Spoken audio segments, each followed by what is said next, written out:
This is my second time trying to film this video. I definitely think that the first time I filmed it, there were a lot of points that I missed, and I think there were a lot of opportunities for me to educate people as well. I felt like I could have been a little bit more extensive in talking about microaggression, and that's like gonna be a big theme of this video, and just basically what I dealt with. So some of you guys may have seen this already. If you haven't, I'll kind of just explain to you what went down. I tweeted on Twitter and I tagged Tana. I addressed that for 4 days. She didn't say anything at all regarding the Black Lives Matter movement, even though it was very prevalent. Everybody definitely knew what was happening, but it took her 4 days for her to say anything. And the reason why it's upsetting, obviously, besides the fact that she has a huge platform and can make such a change, is because of her racist past. And also, especially for me, it was definitely very hurtful to see her not say anything because of the situation that I experienced with her personally. That is not even the reason why I'm making this video. I'm making this video because I want to make this video for such a long time, and I was always afraid of making this video because I felt like she is so powerful. She does have such a huge platform. Anytime that anything has ever happened with her in the past, she's always gotten away with it. She never really has to be held accountable. And if I'm being honest, and we're having this real discussion, which I want to in this video, a lot of that does have to do with her white privilege. Had I done half the things, or any other Black creator done half the things that she's done in her career, we wouldn't be able to keep making videos and have support. This video is definitely for me to get closure, to finally share a story that traumatized me for a long time, but also seeing my community come together right now, seeing so many other Black people in the entertainment industry coming out and sharing their experiences with racism, it just made me feel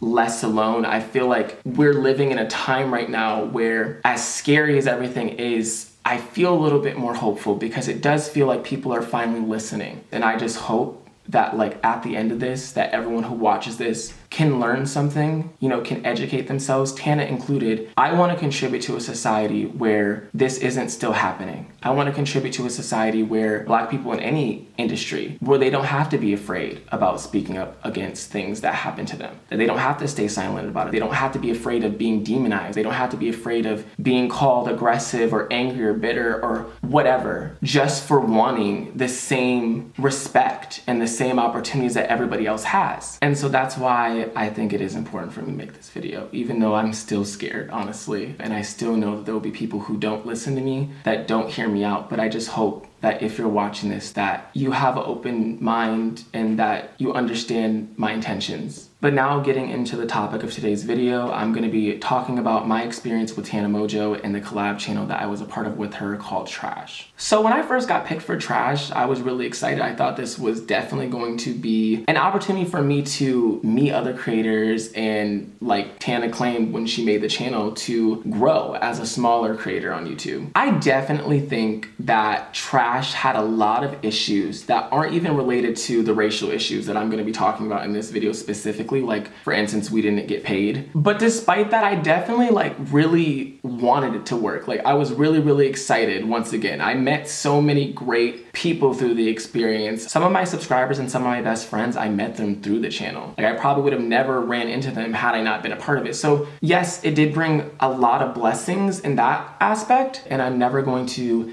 discredit it, but it also definitely gave me a lot of trauma, and it definitely taught me lessons at 17 years old that I honestly needed to learn, but that I shouldn't have had to. So around February 2017, there was a controversy, a scandal, whatever you want to call it, involving Tana and another YouTuber named iDubbbz. But during this situation, I definitely think a lot of things came to light, including a video where Tana is calling her friend Amari a stupid N-word with the hard R. You know you're a stupid nigger, right? You fucking nigger! Tana always left me under the impression that she thought the N-word meant homie, that she would always hear it in rap songs, that everybody in Vegas, where she grew up, would say it. Growing up in Vegas, everybody said those words, and I didn't even know that they were considered racist at all. They were in rap songs, and I totally thought it just meant homie or friend. And I'm not gonna lie, in the beginning, I definitely believed that and wanted to believe that, because before this situation that I'm gonna talk about, I definitely never thought thought that Tana was racist in any regard. And I never would have ever thought that she would ever say anything with malicious intent, just because, you know, she did put me on her channel. And, you know, in the beginning, I definitely think we did have a friendship and she was kind to me. So I definitely wanted to believe her when she said that. But then when that video came out, it just became clear to me that she lied. I'm sorry, but the hard R is not used in rap songs by anybody. The N-word that's used in rap songs is with A at the end. And basically it's our community taking the power back from the years of oppression that we faced with people calling us that as a slur and to degrade us, and basically taking the root of the word, which means king and queens, and using it as a term of brotherhood and sisterhood. And so that's what the word means in rap songs. However, the fact that she lied and said that that was the word she was using, when really she was using the hard R, which is very derogatory and definitely is racist. And it has an insanely racist background to it. It just didn't sit well with me that she had lied about that, because to me, I would have respected a lot more had she just owned up to it. You know, said, you know, I said this in the past, like it was very ignorant of me. Like I definitely understood the history behind it. And honestly, you can't say you don't. You didn't grow up under a rock. It definitely was a lie. And she said it in a way to manipulate people, because I don't think she realized that everybody was going to see the context of the actual videos in that way, I guess. And when the spotlight got casted on it, people started to really see, including myself, and understand like what she was really saying, you know, in those videos. So as her friend, I just wanted to educate her. I wanted her to come clean and just basically acknowledge the fact that she was wrong, you know, that she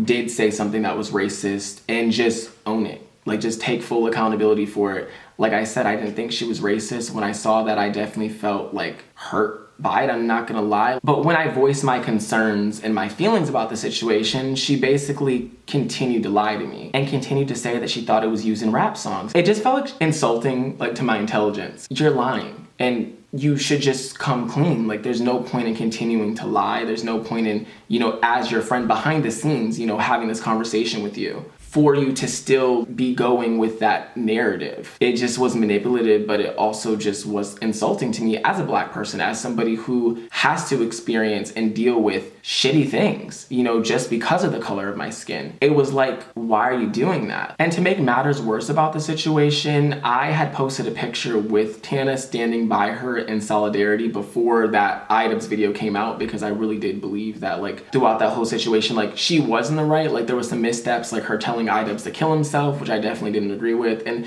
there was a lot of other stuff that I didn't agree with, but I definitely felt like for the most part during that time that her heart was in the right place. So I posted a picture with her, basically just saying, you know, like, I have her back, I support her, because we all knew that Items was going to make this video. And she had gone on You Now crying about it and just saying she's so scared that, you know, people are gonna hate her after it. It was like a whole thing. But after Idub's video came out and everyone saw the context of it, I just felt really stupid, like that I had just believed her, because I realized that she lied to me, and she lied to her viewers. She lied to everybody about the situation. Something that was really fucked up about that situation though is that my comments were flooded with IDub stans coming on there and basically saying, say N-word, calling me a stupid N-word, and my DMs would be flooded with people saying that I look like a gorilla, and just really racist shit that, I'm not gonna lie, you know, I had dealt with racist experiences, obviously. I definitely had dealt with things in the past, but I'm not gonna lie, I had never dealt with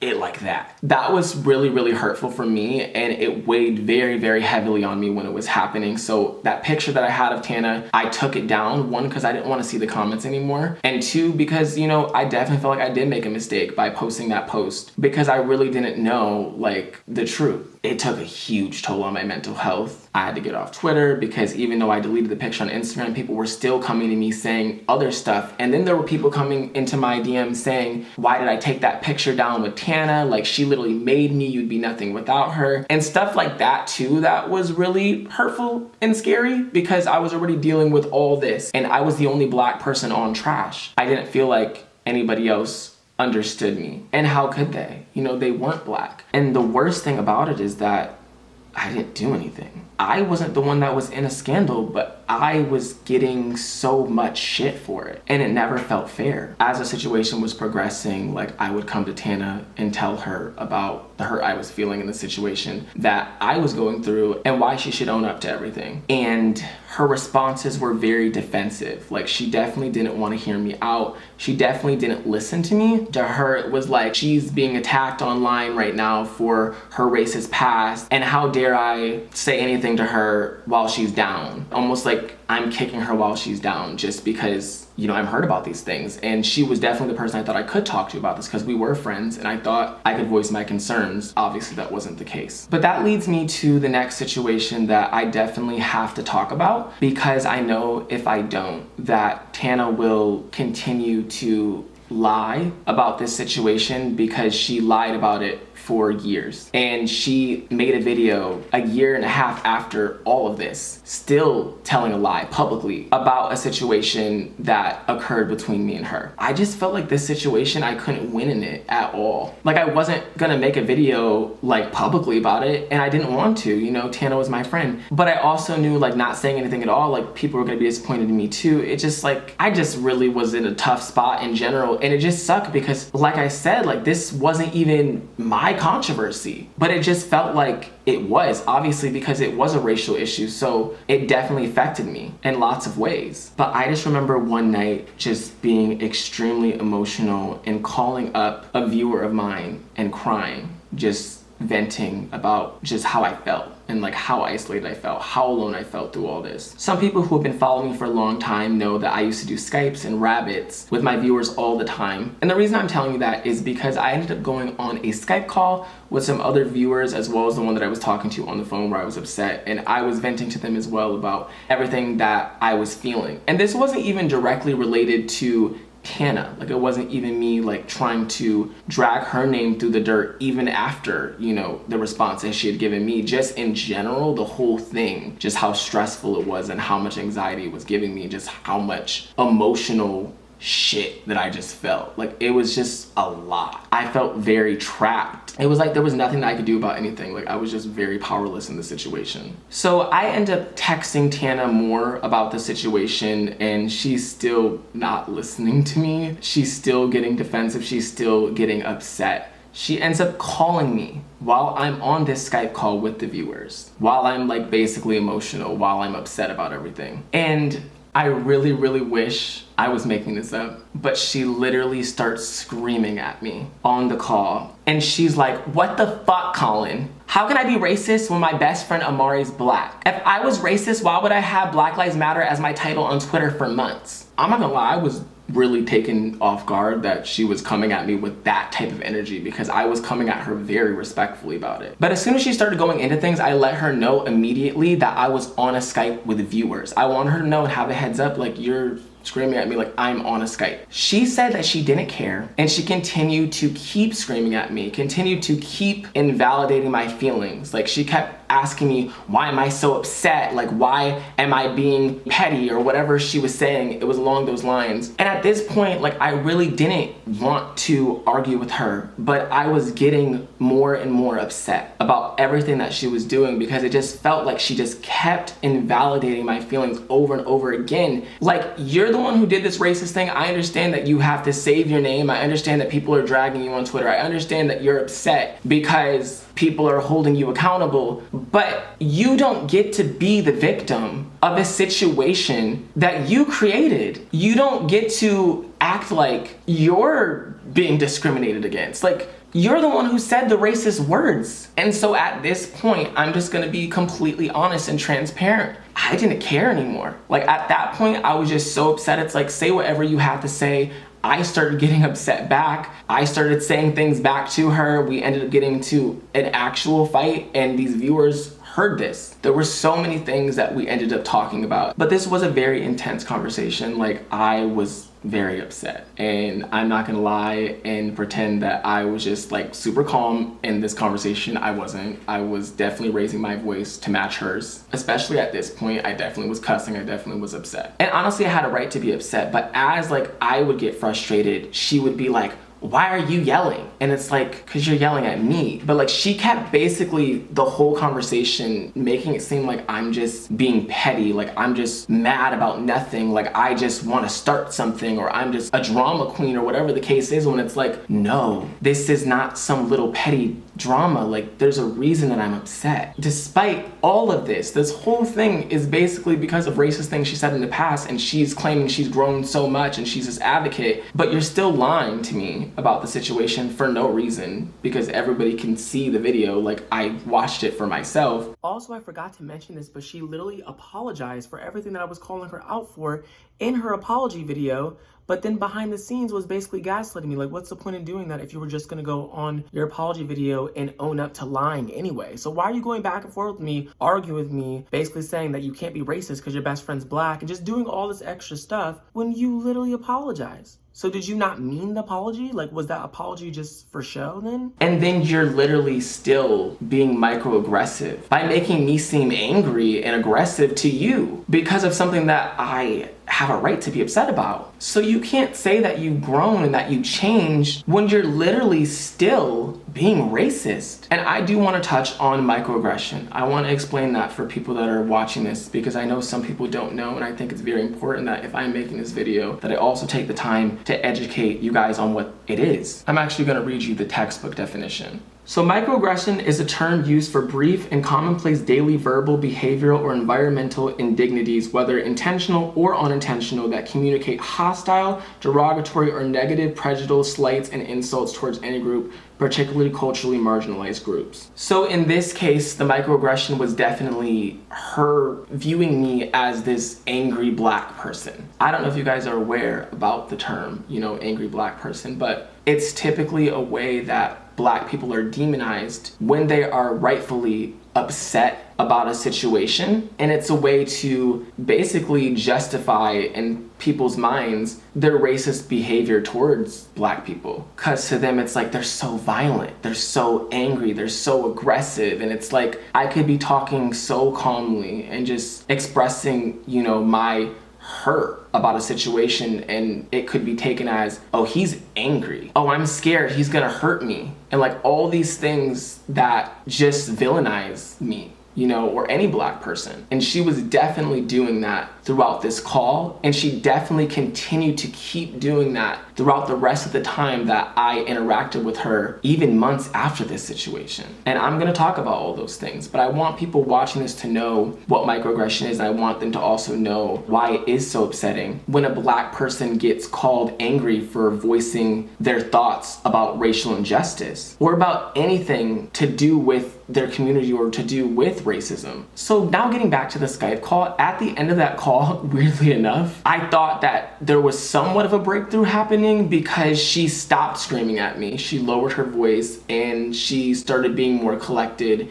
She started saying like, I love you, Kahlen, like you're like my son. Like she would always say that to me. We're gonna work this out. We're gonna figure out everything with trash. Like just making me feel a little bit more hopeful about the situation, that, eventually I could have this conversation with her again. Maybe not that same day, obviously, because things had gotten heated, but that we could have the conversation again later and that she would listen. It somewhat made me feel hopeful of that. So the conversation did end on a light note. At the end of the conversation, she also followed a lot of the viewers that were on the Skype. And my reason for pointing that out is just to stress the point that she knew that viewers were on this Skype call. And she left me with the impression that, things would be fine in the end, like we would be able to have a conversation, like I said. And this next part is very upsetting to me, and every time I talk about it, I get so frustrated. It must have been like 2 days later, a member from Trash comes to me and basically tells me that Tana told them that I went on YouNow and tried to expose Tana. She basically told everybody on Trash that I went on YouNow and just tried to set her up and tried to like ruin her career and just made me seem like this shady, malicious person. And that never fucking happened. And I know like it might not seem like that big of a difference between YouNow and Skype, but to me, It is number one, because YouNow is a very public platform. Like, had I went on there and exposed her, there would be so many moments. There'd be so many drama videos. So many people would see that. Like, thousands of people would see that versus like maybe 10 people at most in a Skype call. They're not even comparable situations. So what was the need to lie about that to make me seem like I'm just this shady person? If you were upset about the Skype situation, we could have that conversation. However, you also knew that the viewers were on the Skype, so how did I set you up? Also, maybe you shouldn't have been saying all the shit that you were saying when you knew the viewers were there. And at this point, I'm not even like trying to be rude once again, but sometimes I wonder, does she believe her lies? Because she lies about so many things and then she continues to keep pushing that agenda. And I just want to remind everybody that this whole thing started because I, as a Black person, felt lied to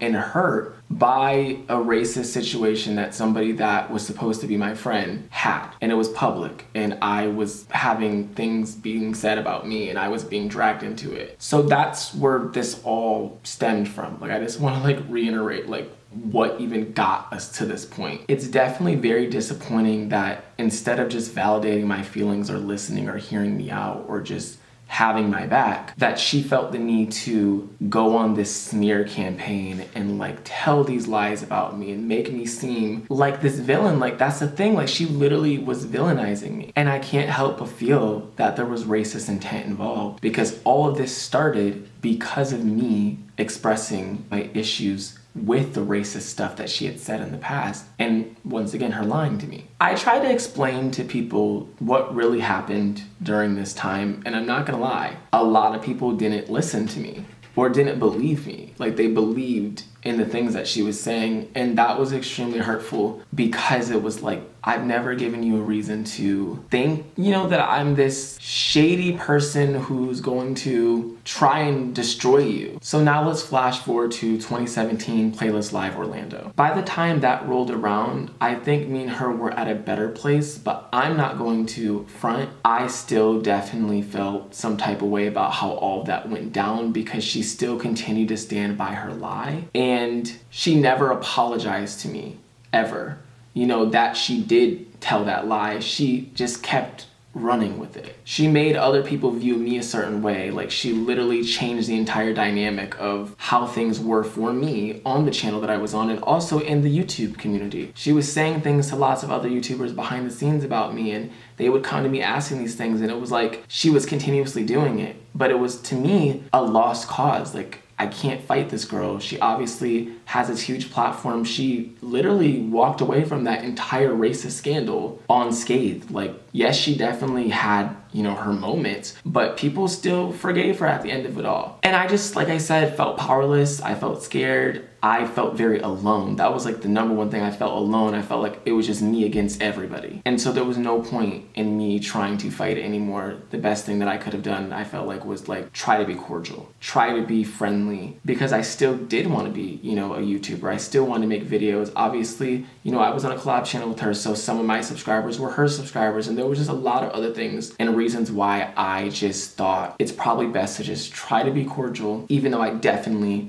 still was hurt and definitely felt a type of way about it. But now let's talk about some of the things that she did at Playlist Live that really, to me, just added more salt to the wound. Well, there's a lot for me to cover because a lot happened at Playlist, but to start from the beginning, one of the things that happened is that another YouTuber came to me and told me that Tana was basically telling them and a whole bunch of other YouTubers that she would never forgive me for what I did to her, for trying to ruin her career, all these things, which, let me just remind you, never happened. Let me remind you again that it was on a Skype, and even on the Skype call, she was aware of what was happening. And the fact that she kept making it seem like I was trying to set her up, I just didn't understand, like even months later while she was still going with this lie. And the thing that's crazy is at Playlist the whole time, she kept coming up to me, being friendly to me, like, oh my God, I love you so fucking much, like I would fucking die for you, like I would literally let you fucking shoot me, you're my son. Just like all these things, yet she was telling people behind the scenes that she would never forgive me for something that I literally didn't do. And it's just like, what was the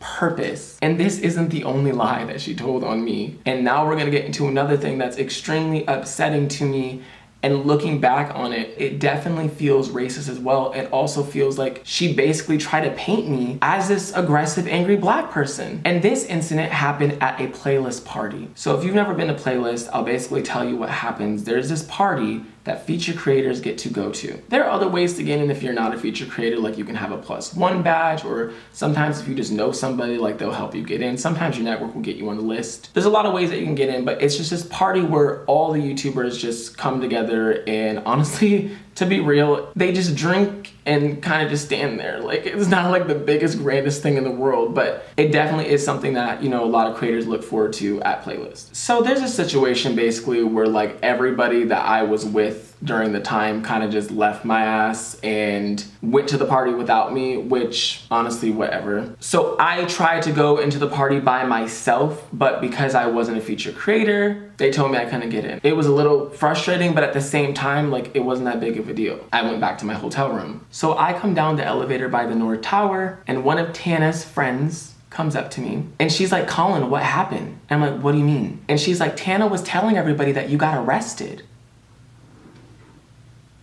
Tana was telling everybody at the freaking playlist party that I didn't get into that I got arrested. And this friend of Tana's wasn't the only person who told me this. Everybody else came and told me that she was telling everybody at this playlist party that I got arrested. Another lie for no reason. But no, there was a reason why she said that. Because she wanted everybody to think that I'm this person that can't handle myself at Playlist because I'm this aggressive ghetto black boy. I can't even handle myself. I'm gonna get arrested. Because she had no reason to ever make that up or to ever even assume that I got arrested. The next day, she literally comes up to me like being super apologetic, like, "Oh my God, I'm so sorry that I told everybody you got arrested. Jordan had just messaged me police," and I was like, "Oh my God, Colin must have gotten arrested." And it's like, I don't know why you think that helps your case. That makes it a million times worse. Why, if Jordan messages you police, why do you automatically assume that I got arrested? Like, that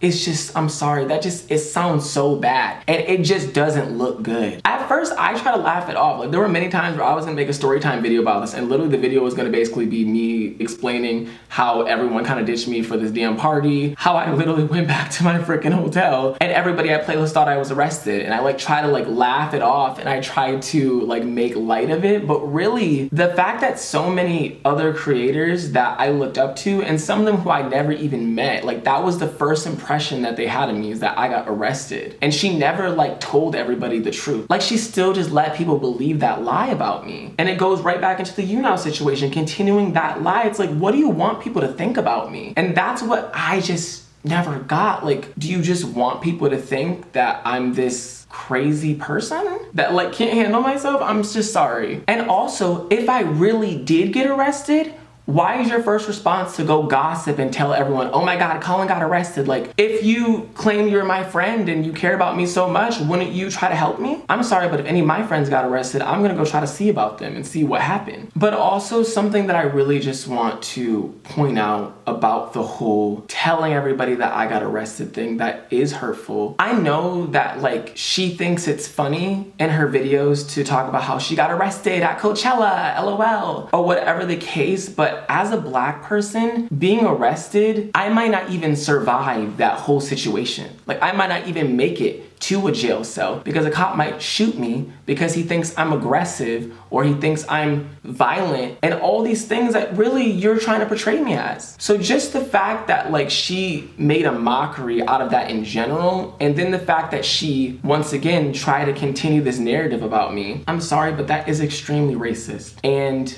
it's fucked up and it's tone deaf. And I hope, you know, Tana, if you are watching this video, that you realize like that was not okay. My people are literally being killed for doing nothing. And I'm not saying that if I did get arrested that I would die, but we do live in a country where that does happen. And so we need to be mindful of that before we say things like that. Just as a black person, you know, I don't have my license yet, but when I do, like, even if I speed and I get pulled over by a cop, like, that's something I'm always gonna have to think about. I'm always gonna have to think about the fact that I could possibly be killed. That is not something that you'll ever have to think about, Tana. So the fact that you said that about me to make me look bad and then didn't even understand or in your mind thought like for 1 second, why that could be very insensitive, I honestly think that just speaks volumes to how unaware you really are. And I know some people that it doesn't seem that deep at all, but that's kind of the point, is that for me, as a Black person, it is that deep.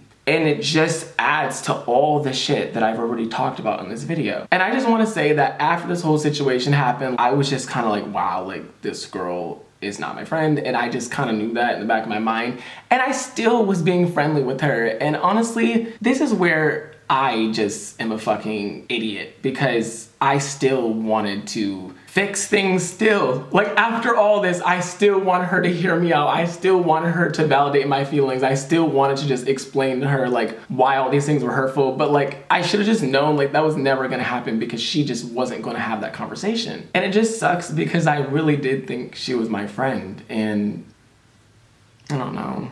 And like I really looked up to her too. Like, you know, I watched her videos before I ever even got on her channel. But just seeing that side of her, and then having nobody else, like I said, to relate to that with, you know, being the only Black person in that space, it just sucked. So now flash forward a year later. At this point, me and Tana do not communicate at all. We basically, I think after playlist, talked maybe a few times through text here and there, but eventually we just completely just lost all communication. During this time, I basically just accepted that like I wasn't gonna get an apology, and during this time I was too afraid to ever like publicly say anything about it or ever make a video about it. And so I was just like, I'm just not gonna get closure. I kind of just accepted that. Like I had major anxiety after all of that. This is the time where I basically took a step back from YouTube completely, because this experience really did taint like my entire experience as a creator. So this is when I went to college, and so I focused more on college, and I still posted videos here and there. It wasn't like I quit completely, but I definitely took a major step back. I definitely lost like connection with other YouTubers. Like I wasn't really involved in the YouTube community that much anymore. Like I kind of disassociated myself from everything. And for me, it was just for my own mental health, because everything just kind of reminded me of all of that shit. And like I was saying earlier in the video, like it taught me so many lessons, because for me, it was a big lesson. Like I just kind of learned, you know, you can still have racist tendencies and not say the N-word. Like you don't have to call me the N-word with the hard R for you to still have racist tendencies. You can still mistreat me and not call me that, and still have racist tendencies. And that's kind of what I learned. And what I learned is a lot of people didn't want to acknowledge those things, including Tana and also other YouTubers. But now getting back into what I was saying about me being involved in college, like I wasn't around this YouTube world. At this point, I just accepted like, you know, it is what it is.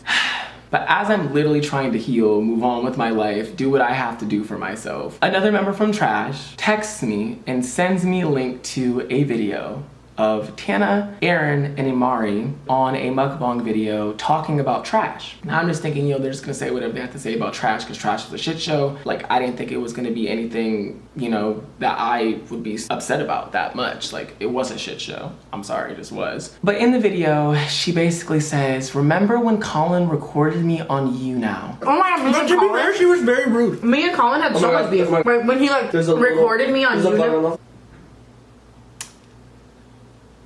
And it's like, aren't you tired? Like, this is like what I can't understand. Like, are you tired of telling the same lie? Like, I just can't. I was so ready to just be done with all this, and then here she is talking about, remember when Colin recorded me on You Now, in a video that has like almost 400,000 views. So you're now going publicly and saying things about me that aren't true. Because first of all, sis, it was Skype. I don't know why you keep saying You Now. But not only does she say in the video that I recorded her on You Now, which is a blatant fucking lie, she also says that she hates me. Who did you say? Colin. Who did you hate the most, Colin? I'm kidding. And she tries to make it seem like it's in a joking manner, but nah, I definitely really feel like she meant that shit. And when I saw that, I was just like, why do you hate me? Honestly, what have I really done to you, Tana? I recorded you on You Now? Like, do you believe your own lies? Like, I don't understand. Because if that's the only thing that makes you not like me. You just don't want to like me. And it really feels like there's another reason why you don't like me. Is it because I was the only person that stood up to you during this whole racist situation? Because I was the only black person, the only person that was hurt, that actually wanted to hold you accountable? Is that why you hate me? Why do you hate me, Tana? Because even though you said you were joking, it's not like you just said it in that video. You know what I'm saying? Behind the scenes, you have said so many things about me, and you've continued to keep doing it. So it's just like, what really is your issue with me, Tana? And I mean that in the most sincere way. I genuinely would love to know. Because if it's the you now situation, then girl, give it a rest. And honestly, I feel like she hates me because I'm black. And that fucking sucks to say. And it's crazy because she does have a black best friend. But you've called him the N-word too. You know, for the longest amount of time, I was so confused. Like, I didn't get it. Like I said, I didn't understand why she was trying to villainize me so much. I didn't understand why she was making up all these lies about me. But then I thought about it, and I'm not the only black person that she's done that to. So now I want to take this time to talk about another situation involving another black YouTuber that honestly is almost identical to my story. And the YouTuber I'm going to be talking about is Simply Nessa15. I did want to express that me and her have talked before I made this video, and I just wanted to make sure that, you know, whatever I was going to say, that she was comfortable with it, and she basically gave me permission to share the things that I'm about to share. So the Simply Nessa situation goes way back to the beginning, before Tana and me even had any of these issues. When I first met Tana very early on, you know, she expressed how much she didn't like Simply Nessa. Jordan expressed how much he didn't like Simply Nessa. And to be honest, I didn't know Simply Nessa, but I'm one of those type of people that if I'm loyal to somebody, I'm loyal to them. Like, Tana did add me onto her channel. During this time, I had no reason to think, you know, anything bad about her. I kind of just assumed, you know, if you have an issue with Simply Nessa, then Simply Nessa must have did something. But as, you know, time's gone, obviously, I just feel like the only thing that Simply Nessa could have possibly done was probably stand up for herself. Because that's why I got villainized. And that's why they spread all this stuff about me. But as soon as I met Tana early on, Tana and Jordan were already spreading so much stuff about Nessa. They talked about her very similar to the way that they started talking about me later. So let me explain. When I first got onto Trash, there was a situation involving one of the other Trash members and Nessa. And Nessa ended up being right in this situation. Basically, she said that Aaron Fuller was a social climber. I actually expressed that and shared that he was a social climber on Twitter publicly at some point. Me and him definitely had a public drama about it. But she was definitely right. She tried to tell us that early on. And I just remember Tana and Jordan being like, she's literally such a bitter person. Like, she just wants to try to ruin this collab channel for all of you. Jordan told me that she was mentally insane, that she had schizophrenia and all these other mental illnesses. And I remember him telling me not to repeat that. And I also didn't think anything about it during that time, which I don't understand why I didn't say, you know, that is very like fucked. Like, if she does have these mental illnesses, why are you telling me this? It's not your place to tell me that. But during that time, like I said, like, I just got onto this channel. I was very dreamy-eyed. I definitely trusted Tana and Jordan so much. He was like, don't trust her. She's this vindictive person. She's done all these shitty things, basically. And he told that to all of us on Trash and wanted all of us on Trash to view her that way. I actually ended up getting into a confrontation with her on YouNow. I don't know if there's any moments about it, but honestly, it's very embarrassing. And I've apologized to Simply Nessa since then, because I literally was being used as a hound dog to fight their battle, and Nessa didn't do anything to me. And looking back, the way that they would describe her, how they made her seem like this shady person, how they made her seem like this aggressive person, it's like microaggressions. It's racist. It's so racist. And the fact that I'm not the only black person they've done that to, I just feel like that says a lot. Because at that point, it's not just me, it's a pattern. Like, literally, Simply Nessa would breathe, and Tana would just be so quick to publicly drag her and bash her and send everybody to attack her and everyone to hate her. But now I want to share something that happened to me at playlists involving Jordan that also kind of involves Simply Nessa. After that whole situation happened with me and Tana and her basically telling everyone I was on YouNow, Jordan literally called me and he was so upset at me and basically demeaning me and degrading me because he thought that I went on this, I'm gonna expose Tana. Like, he basically, told me that, like, they helped me so much with everything, and like, how dare I do that? Like, that's real fucked up of me. Like, I'm a real fucked up person to do something like that to somebody. And it was like, what, Jordan? Like, you literally know Tana's a liar too, because you're the one who always tells us she is. Because we still don't know who took the money from Trash. You said that she did, and she says that you did. I don't know what the truth is. That's not really relevant, but I'm just saying. But after that whole situation that happened between me and Tana, whatever, Jordan started to, I guess, share those feelings about me, thinking I'm this shady, aggressive person too. And so the network that I was signed to, every single month I would get paid on a certain date. It had never changed the whole time that I had worked with that network, and I had worked with that network since October of 2016. This was in April of 2017. Right around playlist, when I'm supposed to get paid, I basically find out that I didn't get paid. And every single other person that was on Trash, I would ask them, like, did you get paid from the network? Did you get paid? And they all told me yes, that they had all been paid. I was the only one that didn't get paid. And I really did need that money for the trip, because I had already pre-booked everything and all that. But that was gonna be my way home after I landed back in Detroit, because I live in Michigan. That was gonna be my lift home. And also, that was how I was gonna pay for all the food and everything at Playlist. And honestly, I'll take my accountability, because I probably definitely should not have went on a trip without having the money first. But since I'd always gotten paid on that date, I never would have thought in a million years that, like, I would just be at Playlist and I wasn't gonna get this money. So I kept asking about it. He tried to tell me that it could have been something with my bank, so I was calling my bank. This was like on a Saturday or a Sunday or something, so they weren't open. I couldn't do anything with them. So I just asked him, like, where my money was. And I didn't say it in a disrespectful way. I didn't come at him. I was just really confused, because I did need it. I told him, like, I really do need this money. Like, this is gonna be the way that I get home. And he looks at me in this hotel room at Playlist in front of all these other white creators and all these creators that he has already expressed and said all these things about Nessa too. That she's a shady, vindictive person with all these mental illnesses, stay away from her. He looks at me and says, you're acting just like Nessa. And after he told me that, that's when it was like, oh, I see.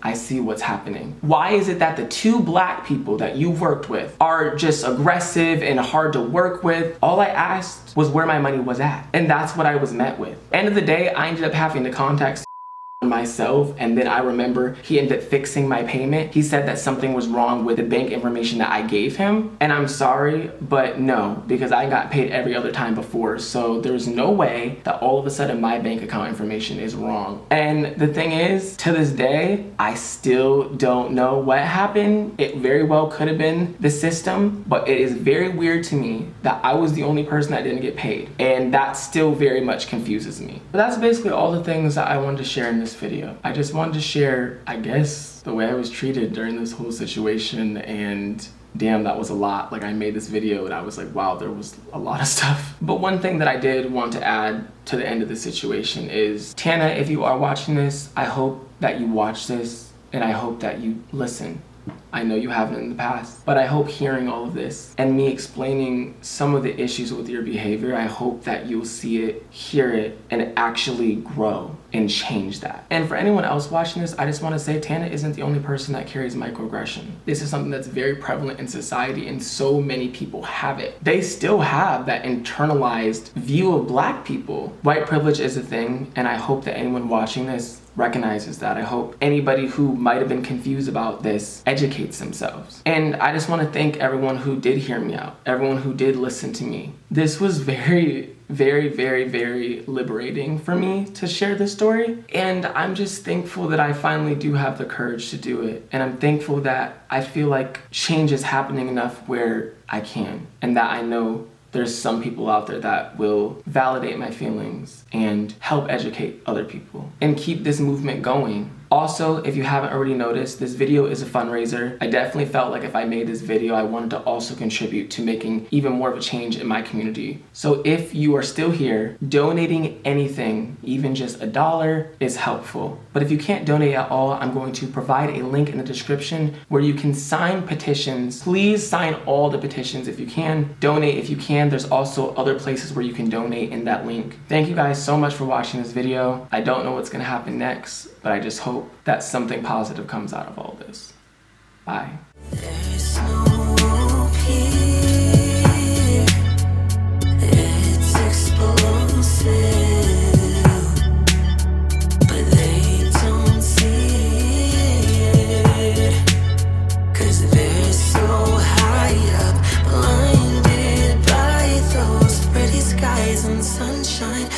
it's a wreck on these steps. I know firsthand it's not your place. Don't tell me how I should feel about the shit that affects me. You don't have to fear being arrested if you don't die in the process. Who's gonna open their eyes? 'Cause people are dying. You choose to ignore it. That's the privilege you're storing. But you don't wanna admit it. You don't wanna admit it, baby.